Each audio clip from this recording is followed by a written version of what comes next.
정부가 사교육비를 줄이기 위한 대책을 발표했습니다. 하지만 학생과 학부모들의 불안을 잠재우기엔 대책의 구체성이 부족하다는 반응도 나옵니다. 장마가 시작된 가운데 모레부터 다시 비가 많이 올 걸로 보입니다. 철저히 대비돼 있는지 침수 피해가 잦은 곳들을 살펴봤습니다. 이 빗물바지는 비가 많이 내릴 때 빗물 무게로 뚜껑이 저절로 열리는 구조인데요. 구멍이 작다 보니 담배꽁초 몇 개만으로도 쉽게 막힐 수 있습니다. 또래를 살해하고 시신을 유기한 정유정의 검찰 조사 내용을 JTBC가 취재했습니다. 피해자를 110여 차례 가격했고 존속살인을 검색했던 걸로도 확인됐습니다. JTBC 뉴스룸을 시작합니다. 오늘 정부가 사교육비 경감 대책을 발표했습니다. 여러 방안을 내놨지만 핵심은 수능에서 킬러 문항을 없애고 그러면서도 변별력은 갖추겠다는 겁니다. 먼저 킬러 문항이 대체 뭔지 정부가 몇 가지 사례와 그 이유를 공개했습니다. 이혜원 기자입니다. 교육부가 공개한 킬러 문항은 총 22개입니다. 이달 초 치러진 6월 모의평가와 최근 3년간 수능에서 출제된 문제들입니다. 공교육 과정에서 다루지 않는 내용으로 사교육에서 문제풀이 기술을 익히고 반복적으로 훈련한 학생들에게 유리한 문항으로 판단하였습니다. 성실하게 학습한 학생들에게 좌절감을 주는 것. 교육부가 지목한 사례를 보면 먼저 6월 모의평가의 국어 14번입니다. 몸과 의식의 관계에 대한 확장 인지 이론을 다뤘는데 교육부는 낯선 현대 철학 분야의 전문 용어를 다수 사용했다고 했습니다. 2023학년도 수능 국어의 경우 클라이버의 기초대사량 지문에서 상용 로그, 기울기 등이 문제로 나왔는데 과도한 추론이 요구된다고 했습니다. 2022학년도 수능 국어 8번도 마찬가지입니다. 변증법, 수렴적 상향성, 절대정신 등 전문 용어가 자주 등장해 높은 인문 영역의 배경 지식이 요구된다고 했습니다. 수학의 경우 다항함수의 도함수 등 3가지 이상의 수학 개념이 결합됐는데 공교육 학습만 받은 학생의 접근이 쉽지 않다고 했습니다. 교육부는 앞으로 사회와 과학 탐구도 킬러 문항 사례를 내놓겠다고 했습니다. JTBC 이혜원입니다. 네, 정부가 이렇게 킬러 문항까지 찾아서 보여줬지만 한 킬러 문항의 경우 추정 정답률이 36%입니다. 즉 10명 중 4명 가까이 맞췄다는 겁니다. 그러면 그 킬러 문항은 과연 진짜 킬러인가? 수능에서 배제되는 킬러는 대체 누구인가? 상황이 이러다 보니 교육 현장은 더 헷갈립니다. 강내연 기자입니다. 오늘 이주호 부총리는 킬러 문항 출제가 사교육 부담을 불러왔다며 반성부터 했습니다. 반성을 계기로 이러한 킬러 문항 출제, 그로 인한 사교육, 학생과 학부모의 과도한 경쟁 부담이라는 악순환을 확실히 끊어내겠습니다. 하지만 킬러 문항의 기준은 명확하게 내놓지 못했습니다. 킬러 문항으로 지목한 6월 모의평가 국어 14번의 경우 EBS 가채점 정답률은 36%대입니다. 10명 중 4명가량이 맞춘 겁니다. 반면 2023학년도 수능 국어 17번의 추정 정답률은 15% 정도였습니다. 교사들 사이에선 기준이 모호하다는 지적이 나왔습니다. 그래서 학생과 학부모들이 좀 쉽게 이것이 킬러 문항이구나, 좀 어떤 것이 잘못돼서 이렇게 냈구나라는 걸 좀 명확하게 알 수 있도록 좀 그런 방안들을 조금 제시해 줬습니다. 그나마 정답률이 객관적 지표가 될 수 있다는 견해가 있었는데 이 역시 오늘 발표엔 없었습니다. 교육부 한 관계자는 정답률을 공개했을 때 상당한 부작용이 있을 수 있다는 의견이 많았다고만 설명했습니다. 이러다 보니 학부모와 수험생은 여전히 혼란스럽습니다. 변별력을 확보하기 위해서 그러면 또 다른 걸로 사교육이 생길 것 같기도 하고 여러 가지. JTBC 강나현입니다. 네, 교육부가 발표한 사교육 경감 대책은 이른바 사는 줄이고 공은 늘리는 겁니다. 그래서 대입 컨설팅도 공공을 늘리고 늘 나왔지만 EBS 콘텐츠도 확대합니다. 대통령실은 사교육 관련 신고를 언급하며 필요한 경우 사법적 조치도 하겠다고 했습니다. 임혜연 기자입니다. 교육부는 학생들이 공교육 안에서 대학 입시를 준비할 수 있도록 지원하겠다고 했습니다. 그 일환으로 수능 출제 단계에서 킬러 문항을 걸러내겠다고 했습니다. 공정수능 평가 자문위원회는 합숙되기 전 그리고 합숙이 끝나니 그 다음 출제 전략에서 자문을 해주는 것이고요. 그 합숙 때 같이 들어가는 부분이 바로 공정수능 출제 자문위원회가 되고요. 교육부는 대입 공공 컨설팅도 확대합니다. 별도의 고액 컨설팅 사교육 없이도 입시 준비가 가능하도록 현장 교사 중심의 공공 컨설팅을 지원하고 대입 관련 정보 제공도 확대하겠습니다. 구체적인 인력이나 예산 계획은 현재 마련 중이라고 했습니다. 교과 과정을 보충하기 위한 EBS 시스템도 수준별 콘텐츠를 확대하는 식으로 개편합니다. 수능뿐만 아니라 논술과 구술 등 대학별 고사도 교육 과정을 벗어나지 않도록 점검할 예정입니다. 이와 함께 사교육 카르텔과 부조리 단속도 계속 이어질 예정입니다.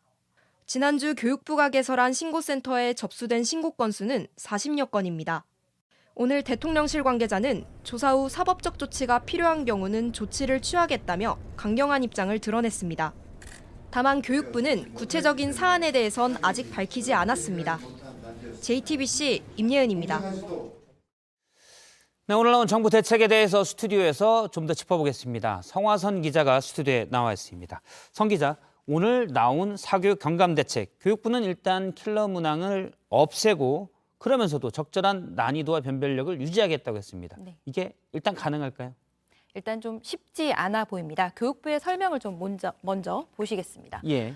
변별력 확보라는 수능의 중요한 역할을 약화시키지는 않겠다 이렇게 말은 했습니다. 그런데 문제는 그 방법과 그 방식이 잘 보이지 않는다는 겁니다. 그 학교에서는요, 등급 블랭크라는 말을 쓰는데요. 예. 이게 뭔지 좀 살펴보면 시험이 좀 쉬워서 만점자가 너무 많이 나왔을 때 1등급이 너무 많다 보니까 2등급은 사라지게 되고 한 문제만 틀려도 3등급으로 내려가는 현상입니다. 이런 걸 막기 위해서 킬러 문항이 나온 점이 있는데 반대로 그러면 킬러 문항 없이 어떻게 변별력을 확보할 것이냐 이거에 대한 묘수가 잘 보이지 않습니다. 저런 문제 때문에 이제 적절한 변별력을 갖춰야 된다는 얘기인데 네네. 교육부 장관은 원래 문제를 고도화하겠다고 했습니다. 오늘 구체적인 대안이 나왔습니까? 네, 고도화에 대한 설명도 짧게 나오기는 했습니다. 그 설명을 한번 보시면 상중하로 난이도를 나눠서 조정을 하면 충분한 변별력을 확보할 수 있다. 이렇게 설명을 했고요. 그리고 앞으로 있을 9월 모의평가를 보면 알 수 있을 것이다. 이렇게만 설명을 했습니다. 예, 정답률 등 앞서 이제 킬러 문항도 우리가 예를 봤는데 구체적인 정보는 공개를 안 했습니다. 그건 왜 그렇습니까? 네, 정답률 공개가 안 했는데요. 예. 교육부는 부작용이 있을 수 있다라고 설명을 했습니다. 좀 더 물어보니까요. 이 정답률은 학원가에서도 굉장히 원하는 정보인데 예. 이거를 공개했을 때 오히려 사교육계에서 활용될 수 있지 않겠느냐 이런 우려를 좀 했다고 합니다. 그런데 정답률뿐만 아니라요. 다양한 공개 요구들이 있습니다. 뭐 예를 들어서 수능에서 영역별로 표준 점수 최고점은 몇 점인지 이런 건 공개되지 않고 있습니다. 이런 다양한 요구들이 있는데 이런 거에 대해서 2025학년도 수능부터 어떤 부분을 어떻게 공개할지에 대해서는 교육부가 지금부터 검토를 해보겠다. 이렇게만 설명을 했습니다. 일단 정답률들이 나와야 학생들이 실제 뭘 어렵게 생각하고 뭘 까다롭게 보고 사실 이건 쉬운데 이런 것들 좀 알 수 있지 않나 이런 생각도 좀 들고요. 네. 사교육비를 줄이기 위해서 공공 입시 컨설팅을 한다는데 이걸 좀 구체적으로 설명을 해주시면요. 네, 현직 교사를 중심으로 공공 컨설팅을 강화하겠다. 이게 오늘 대책 중 하나였는데 이건 사실 이미 시행을 하고 있습니다. 예를 들어서 교사들이 전화와 온라인으로 상담을 해주는 건데요. 비대면이다 보니 조금 한계가 있습니다. 이런 좀 약점들을 아무래도 수요에 맞게 보완하는 게 좀 필요합니다. 가장 중요한 문제는 이겁니다. 오늘 이제 여러 대책을 내놨는데 과연 이런 대책으로 사교육비 부담이 줄어들까? 어떻습니까? 네, 가장 궁금해하시는 점일 것 같은데요. 일단 이 대책 발표 이후에 교사들의 이야기를 좀 들어봤습니다. 먼저 한 국어 현직 교사의 이야기를 보시면요. 9등급제 상대평가가 계속 있다면 이 사교육 문제가 완전히 해소되기는 어렵지 않겠느냐 이렇게 말을 했고요. 또 다른 교사는 사교육 시장은 변형된 모습으로 살아남을 것이다 이렇게도 얘기를 했습니다. 예. 교육부 발표대로 사교육을 받지 않고 공교육만 받아도 입시도 잘 치르고 수능도 잘 치면 당연히 좋고 그런 정책은 필요합니다. 그런데 문제는 대학 서열화라는 어떤 우리 사회의 어떤 시스템이 그대로 남아 있는데 이 안에서 킬러 문항을 없애는 수능 대책만으로는 분명히 한계가 있다는 겁니다. 사실 상대평가라는 문제 때문이죠. 알겠습니다. 성화선 기자였습니다. 수고했습니다. 어제 제주에서 시작된 장맛비가 오늘 전국에 내렸습니다. 오후부터는 조금씩 그쳤는데 모레부터 다시 비가 많이 올 거라는 예보입니다. 비를 뿌리는 정체 전선의 형태가 남북으로 폭은 좁고 동서로 이렇게 긴 모양일 걸로 예상이 되는데 작년 여름 서울에 퍼부었던 집중호우 때와 비슷합니다. 그때 피해를 입었던 곳들이 지금은 얼마나 굳혀지고 치워지고 또 새로 세워졌는지 정인아 기자가 점검해봤습니다. 강물처럼 빗물이 흐릅니다. 승용차는 물에 잠겼습니다. 지난해 8월 강남역 주변입니다. 비가 한 번에 많이 온 탓도 있습니다. 하지만 빗물을 모아 하수도로 보내는 빗물바지가 막혀있던 게 더 컸습니다. 다시 가봤습니다. 빗물바지 뚜껑이 열려 있고 안에는 공사 자재들로 가득 차 있습니다. 나무 판자가 꽉 끼어서 빠지지도 않습니다. 지금 막 거기다 쑤셔 넣어가지고 내가 막 몇 개 빼놨고서 일주일째 지금 저러고 있는 거지. 우리 소장이 신고했는데도 오지 올 생각도 안 해. 쓰레기 더미에 가려져 빗물바지가 있는지조차 알 수 없는 곳도 있고 주차 금지 표지판으로 가려진 곳도 보입니다. 콘크리트 덩어리가 빗물바지 안쪽 배수관 3분의 1을 막은 곳도 있습니다. 이 빗물바지는 비가 많이 내릴 때 빗물 무게로 뚜껑이 저절로 열리는 구조인데요. 구멍이 작다 보니 담배꽁초 몇 개만으로도 쉽게 막힐 수 있습니다. 음식점과 주점이 모인 골목에는 담배꽁초들이 금세 쌓입니다. 버리지 말라는 표지판 바로 아래 빗물바지에도 담배꽁초를 잔뜩 버려놨습니다.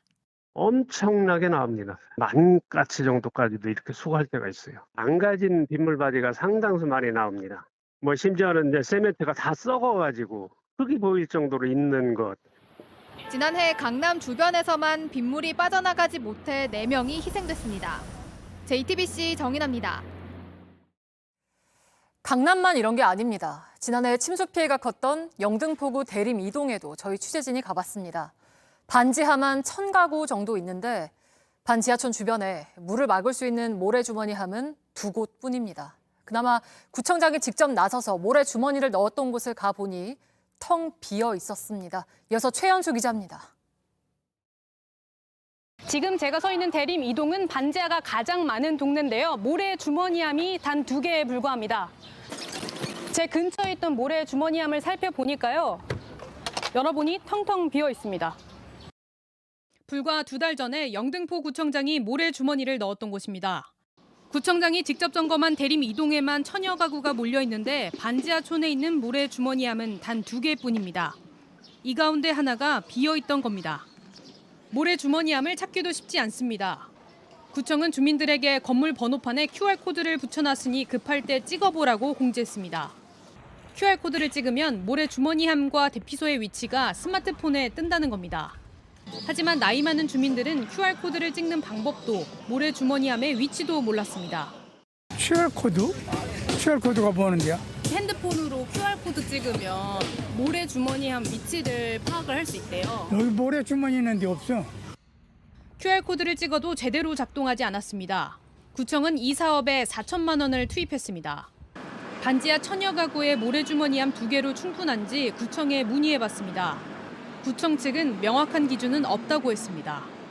제대로 된 침수 대책도 안내도 받지 못한 주민들은 올해도 비가 많이 내리지 않기만을 바라고 있습니다. 이걸 이제 다 버리고 도망가는 게 삐깝다고.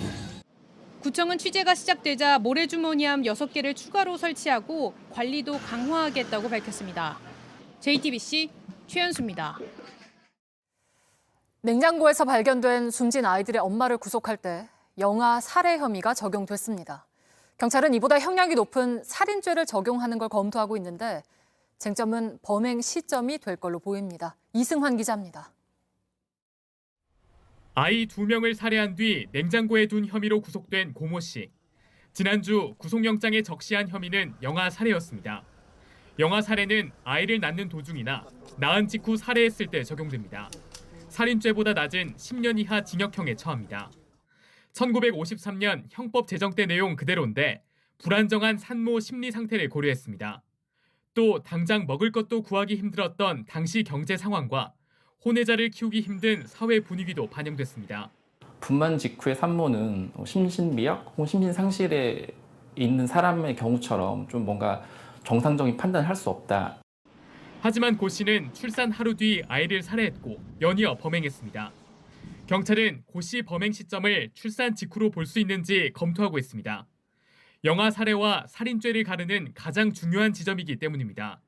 또 경제적 상황이 얼마나 어려웠는지도 함께 살피고 있습니다. 이런 가운데 영아 살해죄 자체를 재검토해야 한다는 주장도 나옵니다. 낙태죄가 폐지되면서 원치 않는 임신은 중단 가능하다는 점, 사회 경제적 상황이 70년 전과는 달라졌다는 게 이유입니다. 다만 아이를 키우기 힘든 여성과 미혼모에 대한 보호 대책이 먼저라는 지적도 힘을 얻고 있습니다. 이 아이를 양육하는 선택을 할 수 있는 그런 환경이 사실은 조성이 되어졌더라면. 처벌 강화만이 아니라 아이들을 지키기 위한 방안도 함께 고민해야 합니다. JTBC 이승환입니다.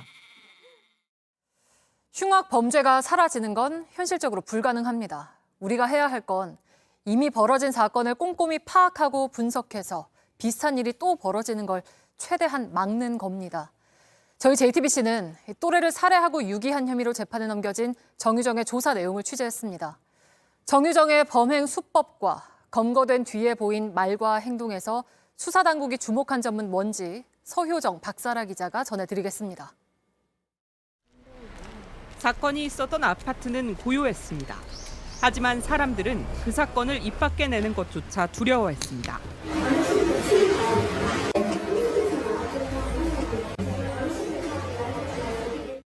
검찰에 따르면 정 씨는 범행 과정에서 피해자를 흉기로 110회 넘게 찌르는 잔혹함을 보였습니다. 치명상을 주지 못한 신체 부위에서도 피해 흔적이 발견됐습니다. 손바닥을 칼 끝으로 콕콕콕콕 찔른 게 여러 개 있어요. 그러니까 저항이 없는데 찔른 거예요. 시신을 버리기 전에는 지문 감식을 피하기 위해 관련 신체 부위도 자른 걸로 파악됐습니다. 잔혹하고 치밀했던 정 씨의 수법은 범행 이후에도 이어졌습니다. 조사 당시 검사에게 분명히 피해자를 죽였는데 살아나서 나에게 말을 했다며 자신의 정신 감정을 해달라고 요구했다는 겁니다. 범죄 심리학자들은 정 씨가 심신미약 판정을 노린 걸로 해석합니다. 망상을 얘기하게 되면 국내에서 감형됐던 그런 실제 사례도 있거든요. 검찰 조사에서도 일반적인 살인 피해자와 달랐습니다. 참혹한 피해자 사진을 보고도 태어난 모습을 보였다는 겁니다. 정 씨의 사이코패스 검사 결과는 26.3점. 연쇄살인마 강호순과 비슷한 수준으로 고위험군에 속하는 걸로 드러났습니다. JTBC 서효정입니다. 할아버님, 저 유정이 때문에 왔습니다. 정유정이 할아버지와 단둘이 살았던 부산의 한 아파트. 불이 켜져 있지만 굳게 닫힌 문 너머는 대답이 없습니다. 아니, 저는 아무 말도 하고 싶지도 않고요. 너무 답답해서 더 이상 할 얘기가 없습니다. 정 씨는 부모와 어린 시절부터 떨어져 살며 할아버지와 살았습니다. 이 과정에서 부모에 대한 배신감과 좌절을 느꼈고 할아버지와도 갈등을 겪었다고 검찰에 진술했습니다. 제대로 보살핌을 받지 못하고 커왔던 게 범죄를 저지른 주요 이유였다는 겁니다. 범행을 이틀 앞두고는 아버지와 전화 통화를 하며 살인을 예고하는 취지의 말을 한 것으로 확인됐습니다. 내가 큰일을 저지르면 아빠가 고통받을 것이다. 큰일을 저지르고 나도 죽겠다며 어려웠던 환경에 대해 아버지에게 사과를 요구했지만 받아들여지지 않았습니다. 실제 대입과 공무원 시험 준비에 실패한 뒤엔 온라인에 존속살인을 검색할 만큼 그 분노가 컸습니다. 검찰 심리분석 결과 정 씨가 애정을 갈구했던 아버지에게 고통을 주기 위해 제3자에게 피해를 주려 한 것으로 보인다는 의견도 나왔던 것으로 파악됐습니다. 애초 가족을 향했던 분노는 끝내 무고한 피해자에게 돌아갔습니다. JTBC 박사라입니다. 네, 일본 도쿄 전력이 오염수 방류 해저 터널 공사에 투입했던 중장비를 오늘 철거했습니다. 즉 터널 공사가 끝났다는 얘기입니다. 남은 건 내일 모레 방류 전 최종 검사와 국제원자력기구 조사단의 최종 보고서입니다. 주변국들의 반대에도 불구하고 일본 계획대로 진행되고 있습니다. 도쿄에서 김현애 특파원입니다. 후쿠시마 제1원전을 운영하는 도쿄전력이 오염수 방류에 사용할 해저 터널 공사를 마무리했습니다. 도쿄전력은 대형 크레인을 동원한 굴착기 철거 등 작업 사진을 일부 공개하며 사실상 작업 완료를 알렸습니다. 오염수는 이 터널을 통해 후쿠시마 원전에서 약 1km 떨어진 앞바다로 방류될 예정인데 방류 후에 덮개를 씌우는 일만 마치면 오염수 해양 방류를 위한 공사는 끝납니다. 이제 남은 절차는 사실상 하나입니다. 내일 2주간의 시운전이 끝나면 이번 주 수요일부터 일본 원자력규제위원회의 최종 검사를 받게 됩니다. 이 검사가 끝나면 방류 인허가 절차는 완전히 끝나는 겁니다. 조만간 검증을 맡은 국제원자력기구 조사단의 최종 보고서가 나오면 기시다 총리가 직접 방류 일정을 정하게 됩니다. 오염수 방류가 임박한 가운데 도쿄전력의 원전 투어도 이르면 다음 달부터 시작됩니다. 도쿄전력은 오염수 안전성을 알리기 위해 연간 10,000명에게 원전 투어를 실시하겠다고 JTBC에 밝혔습니다. 여행사와 연계한 관광으로 약 3,000명을 받고 나머지 7,000명은 무료로 후쿠시마 원전을 둘러보게 하겠다고 밝혔습니다. 도쿄에서 JTBC 김현희입니다. 네, 국민의힘 지도부가 오늘 사드가 있는 경북 성주를 찾았습니다. 성주 참외를 먹으면서 야당이 전자파로 사드 괴담을 퍼뜨렸다고 했습니다. 하지만 정작 일부 주민들은 피해는 현실이라며 현장 목소리를 들어달라고 했습니다. 윤두열 기자입니다. 여당 지도부가 성주를 찾는다는 소식에 주민들은 성주군청 앞에 모였습니다. 지난 2016년 군민 3천여 명이 사드 반대를 외쳤던 곳입니다. 당시엔 황교안 전 총리가 쫓겨났지만 오늘은 여당 지도부를 환영한다는 현수막이 붙었습니다. 이젠 50여 명 주민들만 남아 구호를 외쳤습니다. 사드 괴담 망언을 임삼는 국민의힘은 돌아가라! 지도부는 곧바로 간담회장으로 들어갔습니다. 후쿠시마 오염수 방류도 괴담으로 그칠 거라고 주장했고 참외를 괴담의 소재로 삼았고 금년에는 청정 수산물인 우리나라 수산물을 가지고 또다시 괴담 폭력을 저지르려고 했습니다. 괴담 때문에 성주 군민이 피해를 본 것 아니냐고 말했습니다. 그래서 성주 참외는 사드 참외는 오명을 입었고 이 피해는 진짜 누가 보상해야 되는가? 지난 정권 5년 동안 무엇을 했는지. 하지만 이곳 주민들은 지난 7년 경찰력과 반복되는 충돌 때문에 정상적인 삶을 못 누렸다고 말했습니다. 한적한 마을은 중장비와 군인이 오가는 곳이 됐습니다. 환경영향평가 과정에서도 배제돼 내용을 믿기 어렵다고도 했습니다. 우리 주민 숫자보다가 경찰관 숫자가 더 많아요. 막 악몽을 얼마나 꿨는지 몰라. 매일매일 같이 경찰관하고 싸우고 그렇게 살아가요. 환경영향평가 결과 발표 뒤 현장의 목소리를 듣겠다고 방문했지만 정작 주민들은 사정을 말할 기회가 없었습니다. JTBC 윤두열입니다.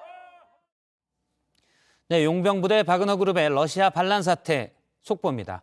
모스크바 앞 200km까지 진격하다가 하루 만에 벨라루스로 망명하기로 한 바그너그룹 수장 프리고진의 철군 배경이 나왔습니다. 가족을 가지고 협박했다는 분석입니다. 백희연 기자입니다. 한때 군 장갑차가 배치됐던 도시는 일상을 되찾았습니다. Было волнительно, но видите, уже вот воскресенье, все гуляют, все хорошо, поэтому. 처벌을 받지 않는 대가로 벨라루스로 망명하기로 한 프리고진의 행방은 묘연합니다. 벨라루스 입국 여부는 아직 밝혀지지 않았는데 푸틴이 보복할 거란 전망이 커지고 있습니다. 이런 가운데 프리고진이 모스크바 코앞까지 진군한 뒤 하루 만에 철수한 배경엔 협박이 있었다는 보도도 나왔습니다. 영국 텔레그래프는 소식통을 인용해 러시아 정보기관이 바그너그룹 수뇌부의 가족을 해치겠다고 위협했다고 보도했습니다. 반면 프리고진과 갈등을 빚으며 이번 반란의 원인으로 지목된 푸틴의 절친 쇼이구 러시아 국방장관은 공식 일정을 수행하는 모습이 공개됐습니다. 하지만 전례 없는 내부 균열로 리더십에 금이 간 푸틴은 당장 내년 대선을 걱정해야 할 처지가 됐습니다. 이런 가운데 바이든 미국 대통령은 젤렌스키 대통령과 전화 통화를 하고 우크라이나에 대한 지지를 재확인했습니다. 핵 보유국인 러시아의 핵 태세에 변화가 있는지도 지켜보고 있습니다. We've seen no change in their posture, and we've made no change in our own posture. But it's something, of course, we're looking at very, very carefully. JTBC 백희연입니다. 네, 정부가 오르기만 한 라면값을 내리라고 주문했었죠. 라면 업계가 밀가루가 비싸다 그렇게 항변하자 이번엔 밀가루 업계를 만났습니다. 국제 밀값이 떨어졌는데 왜 국내 밀가루 가격은 오히려 오르냐고 따졌습니다. 업계는 일단 국제 물류비나 인건비가 올랐다고 했습니다. 김도훈 기자입니다. 서울 양재동 농수산식품유통공사에 국내 제분업체 10여 곳이 모였습니다. 이번에도 국제 가격이 조금 내려왔으니까 그런 걸 밀가루 가격에 반영할 수 있도록 검토를 해달라고 요청을 드렸고요. 검토해보겠다고 하셔서 기다려봐야죠. 라면 값을 내리라는 정부 주문에 라면 업체가 밀가루 값이 비싸다고 항변하자 아예 제분업체들을 불러 모은 겁니다. 지난 1년 사이 국제 밀값은 절반 가까이 떨어졌지만 소비자들이 사는 밀가루 가격은 지난 1년 사이 같은 기간 20% 넘게 뛰었습니다. 이렇게 밀가루 값이 올랐다는 이유로 식품회사들은 라면, 빵, 과자 값을 줄줄이 올렸습니다. 애들 먹는 거에, 그러니까 간식류에 많이 이제 오른 걸 이제 체감하죠. 한 두세 개 고르면 돈 10,000원이 되니까 그런 것 때문에 조금 이제 부담스럽죠, 아무래도. 밀가루 값이 내리면 가공식품뿐 아니라 짜장면, 칼국수 같은 식당 음식값도 내려갈 수 있다는 게 정부의 판단입니다. 제분업계는 당장은 어렵지만 3분기쯤엔 가격을 내리는 걸 검토하겠다는 입장입니다. 밀가루 수입 가격은 국제 시세를 3개월, 6개월에 한 번 반영해서 시차가 있다는 겁니다. 다만 물류비와 인건비 등이 오른 걸 감안하면 많이 내리긴 어렵다고 말합니다. JTBC 김도훈입니다. 네, 학교에서 교사들이 쓰는 전산 시스템 나이스가 지난주부터 오류가 계속 나오고 있습니다. 학생들 수행평가 점수가 뒤죽박죽돼서 나오고 시험 문제 답안 출력도 오류가 났습니다. 박상욱 기자입니다. 지난주 말부터 각종 말썽을 일으킨 4세대 나이스. 곧 있을 기말고사 시험 문제 답안이 엉뚱한 학교에서 출력되는 사고가 벌어졌습니다. 결국 서울의 한 학교는 오늘로 예정됐던 시험을 수요일로 미뤘습니다.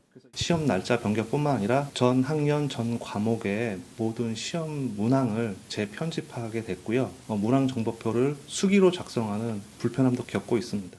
학생들의 수행평가 점수가 뒤죽박죽 엉켰다는 신고도 적지 않았습니다.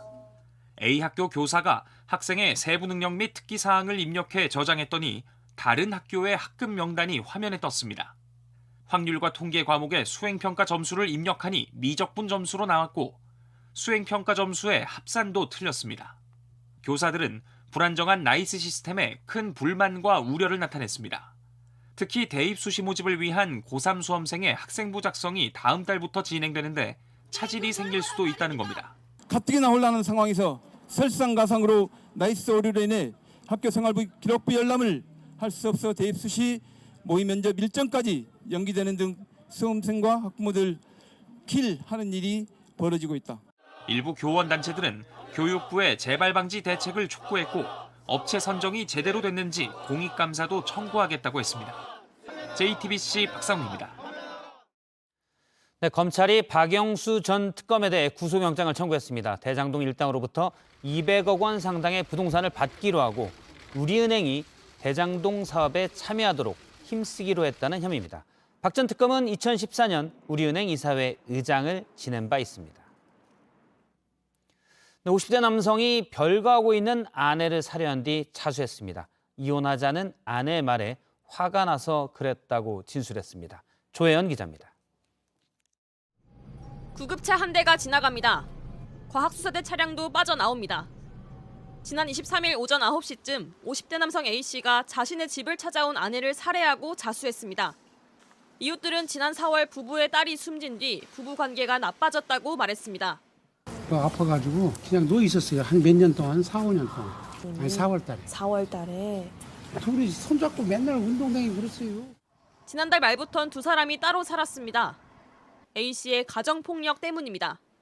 경찰은 가정폭력 신고를 받은 뒤 피해자에게 스마트워치를 줬습니다. A씨에겐 접근 금지 조치를 내렸습니다. 경찰 관계자는 사건 전날까지 피해자의 상황을 살폈지만 A씨가 연락을 하는 등의 특이 사항은 없었다고 설명했습니다. 스마트워치로 들어온 긴급 신고도 따로 없었던 것으로 파악됐습니다. A씨는 아내가 집을 찾아와 이혼하자고 말하자 화가 나서 범행했다고 진술한 것으로 전해졌습니다. 경찰은 A씨를 구속하고 정확한 범행 경위를 조사하고 있습니다. JTBC 조혜연입니다.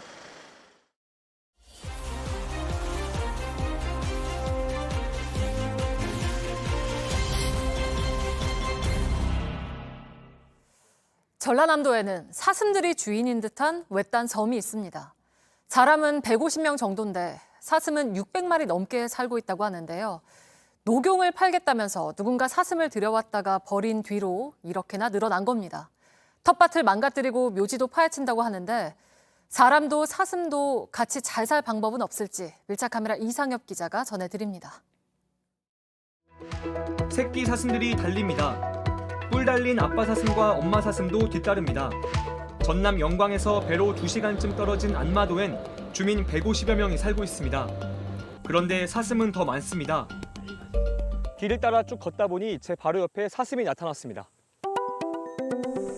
10여 년 전엔 10마리가 안 됐는데 지금은 600마리가 넘습니다. 처음엔 한 주민이 사슴을 데려와 키웠습니다. 녹용을 팔려고 했습니다. 하지만 상품 가치가 떨어진다며 사슴을 버렸습니다. 그 뒤로 사슴이 크게 늘어났는데 문제가 많습니다. 주민들은 텃밭에 그물을 둘렀습니다. 사슴이 다 먹어치우기 때문입니다.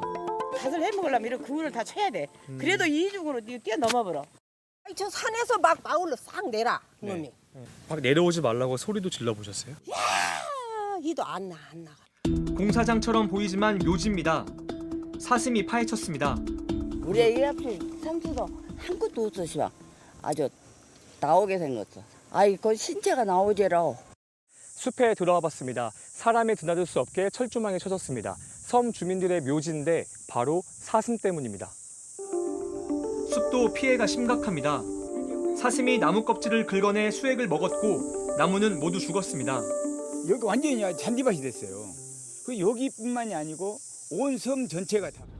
사슴이 취재 차량 앞을 막아섭니다. 밤이 깊었습니다. 조명을 비춰보니 곳곳에 사슴 엉덩이가 보입니다.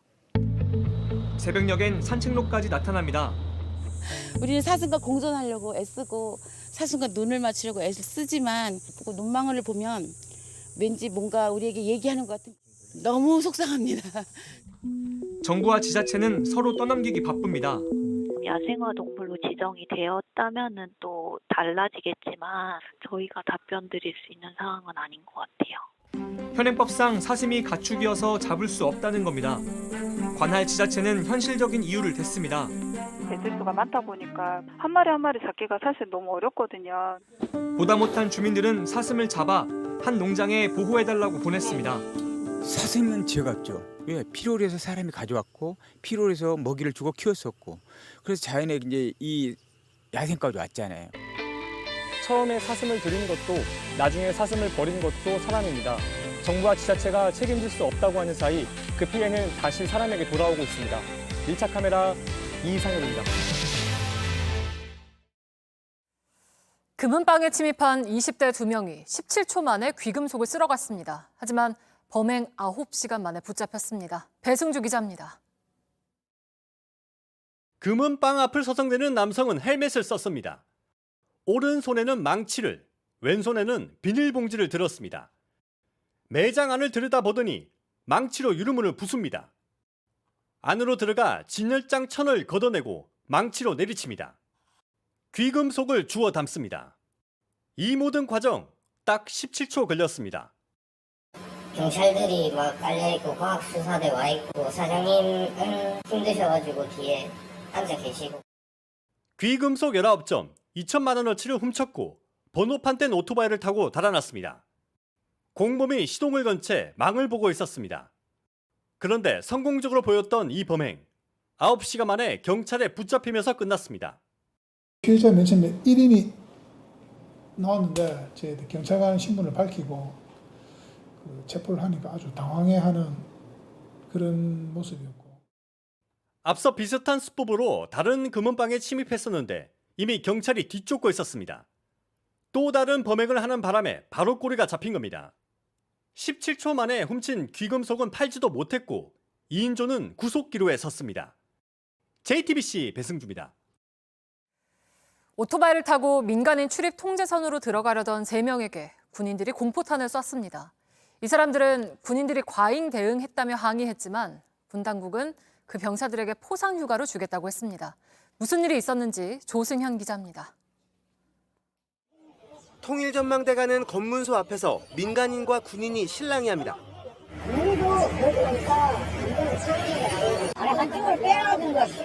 오토바이 탄 남성 3명이 검문소를 지나겠다고 했고 군인들이 막아섰습니다.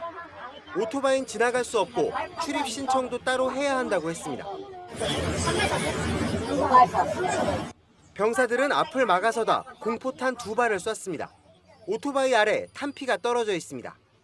여기네, 탄피. 일단 오토바이 행렬은 막았지만 이후 항의가 시작된 겁니다. 욕을 안 하셨어요? 처음 먼저 욕을 하셔서 제가 쓰겠습니다. 남성들은 경북 문경에서 출발한 직장 동료 사이였습니다. 경찰 조사에서도 항의를 계속했습니다. 군 당국은 공식적으로 대응에 문제가 없다고 밝혔습니다. 오히려 칭찬할 일이라고 봤습니다. 조사 중이며 이후 결과에 따라서 필요한 조치를 취할 것으로 알고 있습니다. 포상 휴가도 검토 중입니다. 민간인 남성들은 병사들이 과잉 대응했다고 주장하고 있습니다. 오토바이가 400km 넘으니까 앞으로 반동을 줬다 뒤로 이제 밀려고 힘을 주는데 쏘더라고. 군 수사기관은 사실관계를 조사하고 있습니다. JTBC 조승현입니다. 버스에서 다른 승객의 다리를 몰래 찍던 50대가 현장에서 붙잡혔습니다. 당시 상황이 담긴 CCTV가 공개됐는데 신고한 시민과 버스 운전기사 그리고 경찰이 마치 한 팀처럼 움직였습니다. 김지윤 기자입니다. 버스 기사가 손을 번쩍 듭니다. 버스를 세우고 문을 엽니다. 다른 승객보다 경찰이 먼저 타게 합니다. 경찰이 나타나자 한 승객이 손을 들어 반대편 의자를 가리킵니다. 이 승객은 지난달 20일 오후 1시 반쯤 광주시의 한 버스에서 112에 신고를 했습니다. 50대 남성이 여성 승객의 다리를 찢고 있다고 상황을 설명했습니다. 버스에서 내려서 혹시 도주하거나 격분해서 승객들에게 2차 피해를 줄 우려가 있다고 판단해서 문자로 현장 상황을 파악했고요. 신고자는 경찰과 약 25분 동안 문자를 주고받으며 버스의 위치를 알렸습니다. 그리고 버스 운전기사에게 다가가 귓속말로 신고 사실을 알렸습니다. 놀라지 말고 경찰관 우선 뒤쪽으로 안내를 해주시라고 전달을 좀 해달라고 저희가 부탁을 한. 서로 약속했던 정류장에 버스가 섰고 경찰이 올라탔습니다. 급히 의자 아래 숨어 영상을 지우던 남성은 곧바로 붙잡혔습니다. 다른 휴대전화를 내밀며 발뺌했지만 소용없었습니다. 신고자분과 버스 기사님의 협조가 아니었다면 어려움이 있었을 텐데 이 자리를 빌어서 감사의 말씀을 드립니다.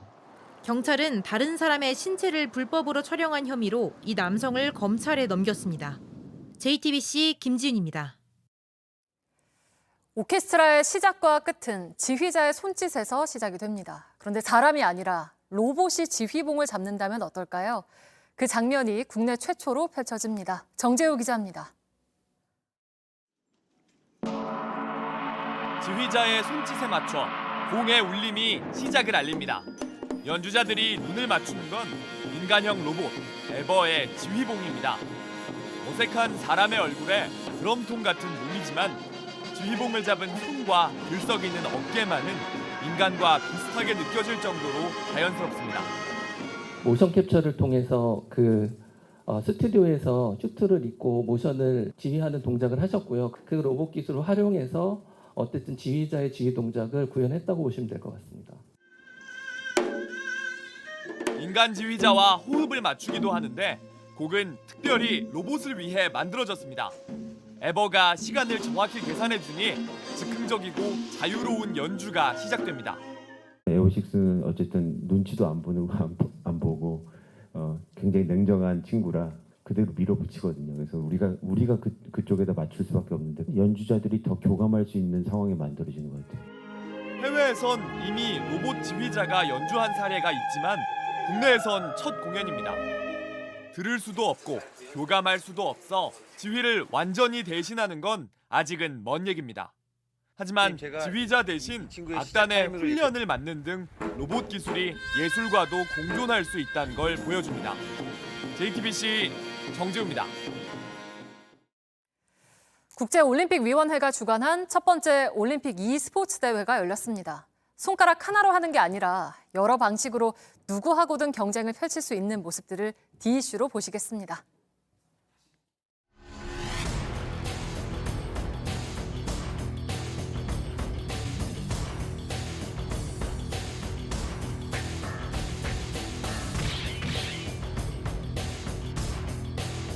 Yeah, I'm pretty tired for all the rounds.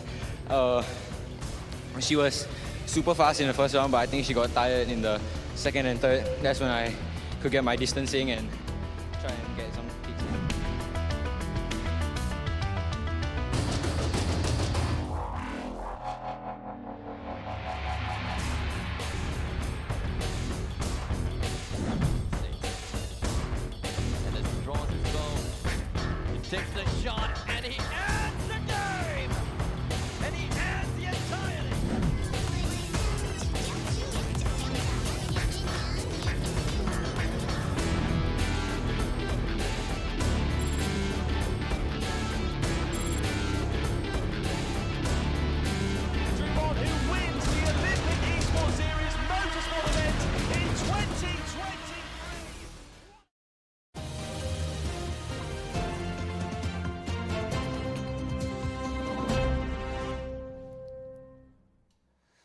네, 오늘 다시 보기는 대한민국 공무원에 관한 단상입니다.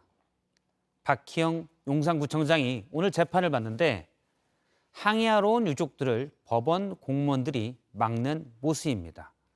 아마 일부 공무원들은 내가 왜, 나는 누구, 뭐 이런 생각을 했을 수도 있겠죠. 박희영 구청장이 공무원들에게 방호라는 새 일감을 준 건 이미 용산구청 앞에서도 있었습니다. 오늘 노컷뉴스 보도에 따르면 용산구청은 90여 명의 공무원들을 3교대 조를 짜서 이태원 참사 유족들로부터 용산구청 문을 막았습니다. 따지고 보면 공무원들이 할 일을 제대로 못해서 났던 참사인데 이제는 그 유족들에게 공무원들이 할 일이 아닌 일을 하게 되는 겁니다. 다른 공무원들의 일도 공무원 얘기가 나왔으니 하나 더 보겠습니다. 어제 6.25 전쟁 기념식에 한동훈 법무부 장관이 참석했는데요. 한 장관이 행사장에서 휴대전화가 없어졌다고 신고하자 강력계 형사까지 동원됐습니다. 몇 차례 초미의 관심사였던 장관의 휴대폰이기도 하지만 굳이 강력계 형사가 나서서 찾아야 됐을까? 당직팀이 나갔다고는 하지만 과연 시민들의 일반 휴대폰도 형사가 찾아줄까? 어쨌든 한 장관의 폰은 분신물로 신고돼서 잘 찾았다고 합니다. 큰일 날 뻔했습니다. 다시 보겠습니다. 가장 멋진 골로 뽑혔던 손흥민의 번리전 골이 떠오릅니다. K리그2에서 원더골이 터져나오고 있는데요. 그 중심엔 민바페, 박민서가 있습니다. 최종혁 기자입니다. 포항이 리그 2위를 탈환한 제카의 결승골도 윤정환 감독의 데뷔전에서 나온 강원 이정엽의 다이빙 헤더골도 아니었습니다. 그라운드를 뜨겁게 달군 짜릿한 장면은 K리그2에서 나왔습니다. 전반 29분 하프라인에서 패스를 받은 충남 아산 박민서의 폭풍 질주가 시작됩니다. 얼마나 가속이 붙었는지 안산 수비수는 따라가지 못하고 맙니다. 문전까지 돌파한 뒤 정확히 빈 곳을 노렸고 골망을 흔들었습니다. 푸스카상을 받은 손흥민의 번리전 골이 스쳐 지나갈 정도인데 그만한 이유가 있습니다. 경기장 들어갈 때 이제 은바페 선수랑 손흥민 선수 영상을 많이 보고 들어가요. 은바페 스페셜은 다 봤고요.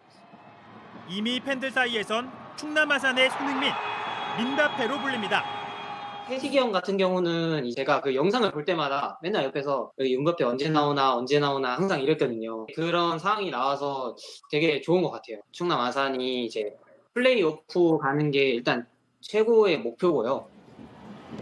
서울 이랜드를 상대로 1대0으로 끌려가던 안양은 후반 3분 김장현이 골문 앞 본전 속 침착하게 동점골을 만들더니 10분 뒤 역전골도 뽑아냅니다.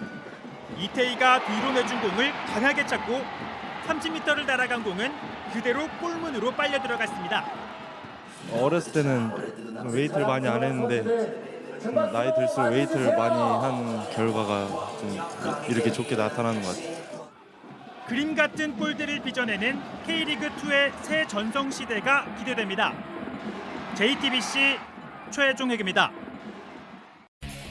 KCC의 영구 결번 11번이 친정으로 돌아옵니다. 전주 KCC는 이상민 코치와 2년 계약을 맺었다고 밝혔습니다. 현역 시절 서장훈의 보상 선수로 갑작스레 팀을 떠났기에 이번 합류 소식은 더 큰 화제가 되고 있습니다. 기상센터입니다. 어제부터 지금까지 강원도와 충북 그리고 남부지방을 중심으로 100mm 안팎의 많은 비가 쏟아졌습니다. 내일도 장맛비는 계속되겠는데요. 특히 내일 새벽부터 오전 사이에 강한 비가 집중적으로 내리겠습니다. 내일까지 예상되는 비의 양을 보면 제주도에 최고 200mm 이상의 많은 비가 쏟아지겠습니다. 수도권 등 그 밖의 전국은 30에서 100mm가 내리는데요. 그 중에서도 경기 동부와 강원 내륙, 경북 북부와 충청 북부 쪽, 그리고 전라도와 경남 남해안 쪽에서는 120mm가 넘게 비가 쏟아지는 곳도 있겠습니다. 내일은 전국에서 비가 내리다가 오후에 소강 상태를 보이는 곳도 있겠지만 모레 또다시 장맛비가 오겠습니다.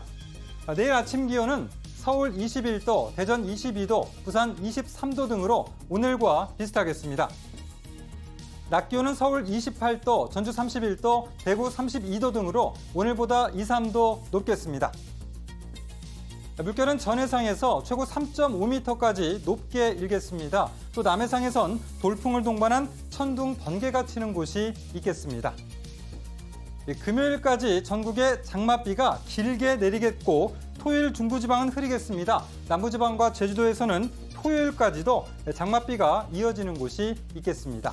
계속해서 많은 비가 예상되는 가운데 충청과 남부지방의 산사태 위기경보가 관심에서 주의로 한 단계 높아졌습니다. 이럴 때는 이 산사태 징후를 잘 살펴봐야 되는데요. 산비탈에서 갑자기 물이 솟거나 흙이나 돌이 떨어질 땐 조심해야 합니다.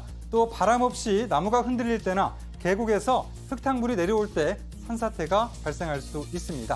산사태를 대비하기 위해서는 산지 인근 주택의 경우에는 잡목과 배수로를 정리해야 되고요. 산속에선 계곡에서 벗어나서 높은 곳으로 피신해야 합니다. 또 주택에서 대피할 땐 화재 등을 예방하기 위해서 가스와 전기를 차단하는 것도 잊지 마시기 바랍니다. 지금까지 기상센터였습니다.